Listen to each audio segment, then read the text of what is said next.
We are celebrating the 250th anniversary of our country, and this year we have a lot of history to remember. The Declaration of Independence, which established the United States as an independent nation, highlighted the grievances which forced the people to demand freedom.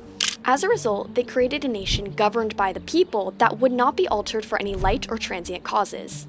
Today, instead of feeling as though the government is governed by the people, it is beginning to feel like the decisions being made go directly against the people's desires. Americans have been demoted from the top of the food chain to the very bottom. When people think about tariffs, we talk about tariffs on foreign countries. I think it's important to realize that tariffs are not paid by foreign countries.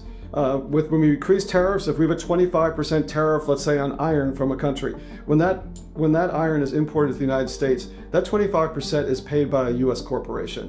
Whether it's a small business or whether it's a large business, whoever imports it pays that tariff. 238 years of American history all say only Congress has the power to impose tariffs on the American people, and tariffs are nothing but taxes. When it comes to the tariff conversation, I have never once felt like small businesses have been considered.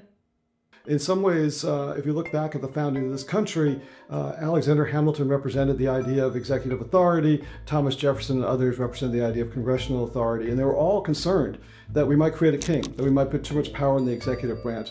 And the fact of the matter is that steadily, over time, the executive branch has increased power, increased power, increased power. Because members of Congress are not being given the opportunity to vote yes or no on tariff policies, they can oftentimes be less responsive.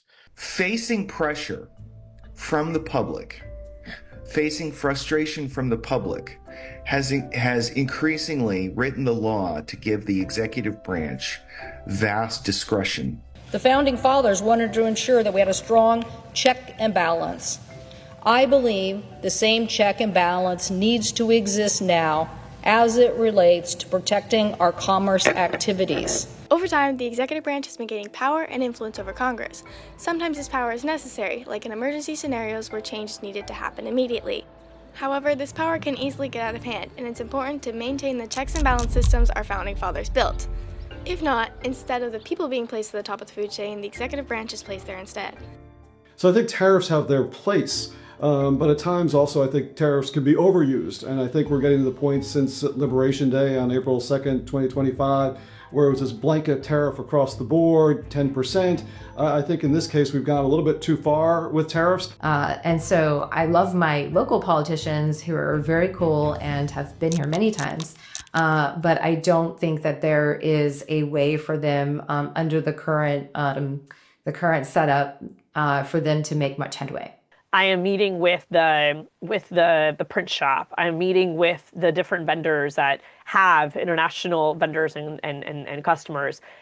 You're hearing these stories every single day, and though I don't have the jurisdiction to change the policy itself, I can uplift those stories and those experiences to people that do. I had always tried to avoid purchasing things manufactured in China, but in order to continue to have sales, I've had to accept a little bit larger of a purchasing volume from places like that that don't have those worker protections, which kind of kills me because I'm very much an advocate of that. But I also have staff that I need to keep employed and bills that I need to pay. When it comes to what I do in owning small businesses, I absolutely feel as if I'm at the bottom of the food chain. It doesn't feel like I have a voice, or at the very least, there is no way that my voice can be heard. We had one really amazing product line in particular from Europe that we've sold like crazy, and we're very popular with everybody here. And the tariffs made it so that it was basically doubled the cost. And so we couldn't import those anymore. U.S. economy slowed in the first half of 2025 as tariffs scrambled data. Of the 67% that were impacted, 74% of small business owners feared for the future of their business in the upcoming year. Small businesses create 2 out of every 3 new jobs for the U.S. economy, and they supply 46% of the private workforce. When small businesses are placed at the bottom of the food chain, the entire country loses out. When you are ordering something online and you need a product that is coming from a different country, nobody's asking who you voted for last election cycle.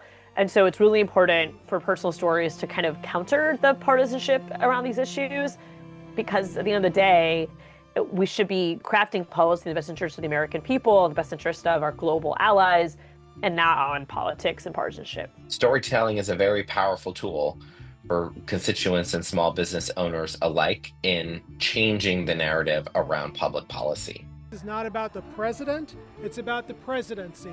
It's not about partisanship, it's about principle.